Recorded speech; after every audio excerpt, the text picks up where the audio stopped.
For our final case study, we chose to look at a young boy named Patrick. Patrick is a kindergarten student whose special needs make him an interesting person to work with. To begin with, Patrick has pervasive developmental disorder, PDD, reactive attachment disorder, ADHD, and some hearing difficulties. PDD is actually a group of several disorders. PDD-NOS, under which Patrick is classified, has some aspects of autism to it, but does not truly fall into the autistic category. Reactive attachment disorder is a disorder in which the child does not properly bond with his or her primary caregiver. With normal children, there is an instinctual urge to gravitate towards parental caregivers. Children with reactive attachment disorder will either show disinterest in primary caregivers or undue interest in strangers. This disorder can stem from early childhood abuse or separation. Unlike PDD, this disorder has a component of mental retardation to it. It is for this reason that Patrick is classified under both disorders. ADHD is one of the more commonly diagnosed childhood disorders. Its symptoms include impulsiveness, hyperactivity, and inattention. Children with ADHD are oftentimes very bright, however, their inability to concentrate for prolonged periods affects their schoolwork. Patrick also has some hearing difficulties. This has made communication and letter sound recognition much more difficult. However, he has recently had new tubes put into his ears. Hopefully this procedure will help alleviate some of his hearing difficulties. In regards to his performance level, Patrick needs to be brought up to grade level in several areas. Presently, he does not make state standards in English language arts or social and emotional development. Patrick is currently doing very well in mathematics. He is able to recognize numbers and can follow the counting sequence. When asked about the calendar and the date, he is able to pick out numbers in order and recognize specific numbers when asked. Furthermore, Patrick is a very gifted artist. His drawing is far above grade level. Not only does Patrick draw well, he seems to genuinely enjoy it. Still, there are many areas in which Patrick needs to show improvement. The most important thing to work on at this stage is Patrick's social skills.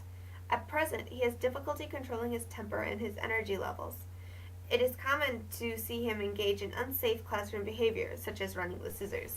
Academically, Patrick has difficulty recognizing letters and the sounds they make, as well as predicting story sequences, such as the beginning, middle, or end.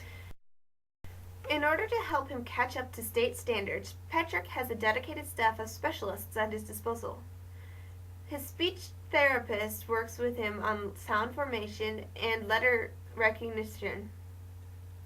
Furthermore, his speech therapist also helps him work on his sequence storytelling. Because of his special family considerations, Patrick also has a social worker assigned to him. Patrick currently lives with his grandmother while his father is in jail and his mother is deceased. To help him learn to socialize with his peers, Patrick also engages in outside play therapy. With this specialist, he is taught about appropriate social interactions between friends and family. This specialist has been brought on the case to combat the effects of his reactive attachment disorder. Patrick also participates in the Reading Recovery Program. Through this, he visits a reading specialist for 20 minutes each day. This focuses upon letter recognition and phonetics. Lastly, Patrick has a one-to-one aide available to him at all times. This aid can help him with in-class activities. There are several modifications to the general curriculum and instruction that are required to help Patrick catch up in regards to state standards. The first area in which we need to see improvement is in English language arts. Specifically, Patrick needs to work on improving his word analysis skills. In order to help Patrick learn to recognize new words, we would first need to focus on his difficulties with recognizing sounds and the symbols of the letters. His various specialists and teachers could work with him during reading groups to focus on letters themselves. In addition, providing texture cards, cards with raised bumps that form the letter, and time to match words to letters may be beneficial. Patrick also needs to work on meeting the state's social-emotional standards. Specifically, he needs to work on emotion recognition and how emotions are linked to behavior, controlling impulsive behavior, identifying key elements such as likes and dislikes, and his use of listening skills to identify the feelings and perspective of others. A tool to help him work on both his language arts standards and his social-emotional standards is his personal drawing journal or motivational art journal. This piece of assistive technology was created to help work with his love of drawing. It'll also give him academic practice, a motivation for good behavior, and a way of expressing emotion in a healthy manner. The motivational art journal we created acts as a reward for positive social behavior, such as using his words instead of hitting someone. The journal should also allow him to explore his feelings, such as things that make him sad or happy, and examine his reactions when he has these feelings. He also has the opportunity to find himself in another situation, such as being the teacher, and thus can practice placing himself in another role, gaining perspective on the feelings of others. Ultimately, the journal provides quiet time for him to gather his feelings and prevents further misbehavior by rewarding positive social and academic behavior. Lastly, several prompts in the journal have to do with letters. This will help give him extra practice with letter recognition. In order to monitor progress, Patrick's situation is discussed weekly at a staff meeting. Here, all his specialists and teachers can meet at one location to discuss changes to the curriculum or his daily schedule.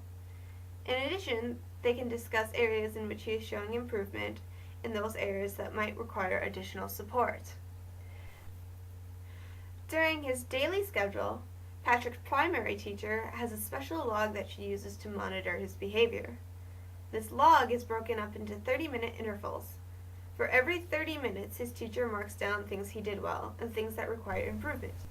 This helps keep a written record of Patrick's progress, which can be used during his weekly meetings. In order to get a more personal sense of Patrick's progress, time is taken during the day for Patrick to talk to either his teacher or his personal aide. These interactions help monitor social behavior between teacher and student, as well as academic successes and struggles. One thing that we would have him share is his drawings from his motivational art journal. This could help him examine his feelings or provide extra practice identifying words that begin with a certain letter. Lastly, there are a series of rubrics we created in order to aid in data gathering. These rubrics focus on both his social-emotional standards and his academic standards, and are quite useful for quick data gathering.